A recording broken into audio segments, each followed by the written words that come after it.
Welcome back. Programme के इस हिस्से में हम जिक्र करेंगे पाकिस्तान की मेज़बानी में होने वाला जो OIC का काउंसिल बराए वज़राए ख़ारजा है।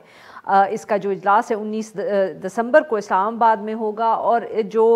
फोकस होगा इस खसूसी इजलास का वो अफ़गानिस्तान की बदतरीन जो मुआशी सूरत हाल है और इसकी तरफ इंटरनेशनल कम्युनिटी की तवज्जो दिलाने की ज़रूरत है। इसी हवाले से गुफ्तगू करने के लिए हमारे साथ मौजूद हैं नजमुद्दीन शेख साहब, सेक्रेटरी ख़ारजा हैं। Welcome to the show sir. Sheikh साहब, ऑब्वियसली जो अफ़गानिस्तान की सूरत हाल है वो तो सबके सामने है, मीडिया में भी बहुत कवरेज हुई। आपके ख्याल में ये जो इजलास हो रहा है इस हवाले से और पाकिस्तान मेज़बानी कर रहा है, ये बहुत कोई फ़र्क डाल पड़ेगा या पाएगा इन दिस होल सिचुएशन जहां इंटरनेशनल कम्युनिटी अभी समझ ही नहीं उसको आ रही या वो एक इनडिसीजन का शिकार हैं where Afghanistan is concerned? देखिए, ये आपका कहना सही है कि इंडिसिजन और अनसर्टेनिटी का सवाल उठता है, लेकिन इस वक्त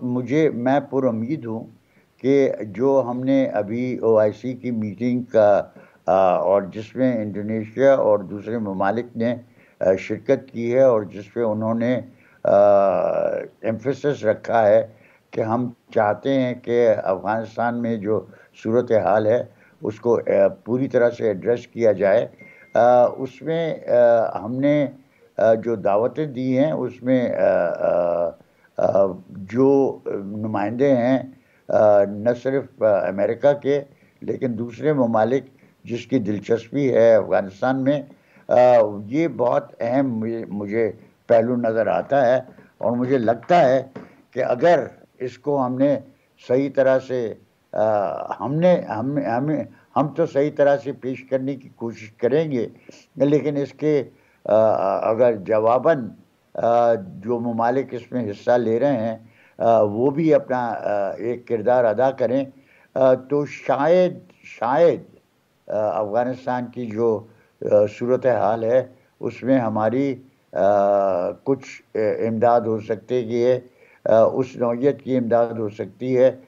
जो कि हम चाहते हैं और जो कि दुनिया चाहती है, और जिससे न सिर्फ आप औरतों के लिए कुछ गुंजाइश पैदा करेंगे, लेकिन ज़्यादा अहम कि आप कहर जो कि अफ़गानिस्तान में आना है, जो कि फैमिन कंडीशंस वहाँ पे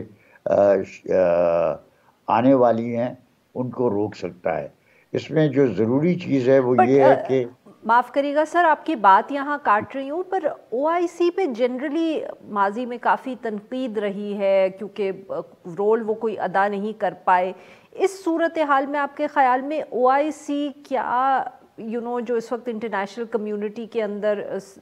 थिंकिंग है उसमें कोई तब्दीली ला पाएगी इस इजलास से? देखिए, मेरी उम्मीद है कि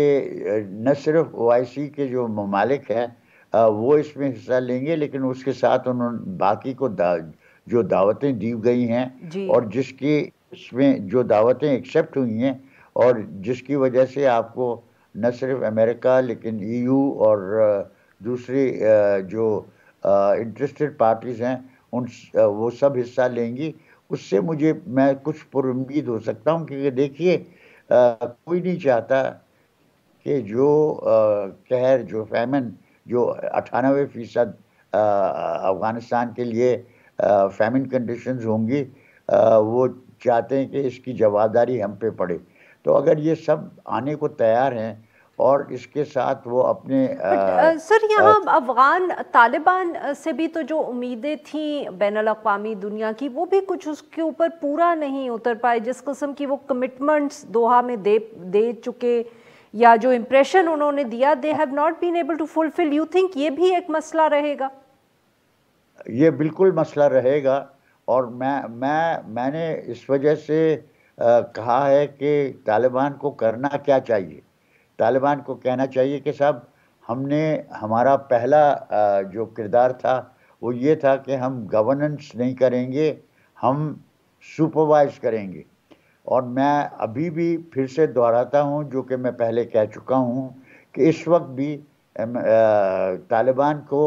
اور اگر ہم ان پہ اثر انداز ہو سکتے ہیں تو ہمارا کام ہے کہ ہم ان سے کہیں کہ اس وقت صاحب آپ ایسے کریں کہ یہ جو صورتحال ہے افغانستان میں اس کے حل کے لیے آپ یہ جوابداری یوناما پہ، یعنی United nations assistance mission Afghanistan جو ہے اس پہ ٹھوس دیں اور کہیں کہ صاحب ہم صرف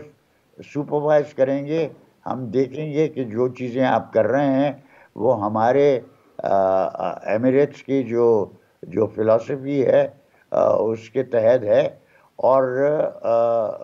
ہم علاوہ سپرویژن کے اور چیز نہیں کریں گے۔ اگر یہ اس پہ اصرار کریں بہت گے بہت کہ نہیں شکریہ صاحب، سر، آپ نے ہم سے گفتگو کی۔ ناظرین یہاں چھوٹا سا بریک، جب ہم بریک سے واپس آئیں گے تو ہم بات کریں گے جو خانیوال میں بائی الیکشن ہے ہوا آج اور اس کے ریزلٹس جو سامنے آئے ہیں۔ Stay with us.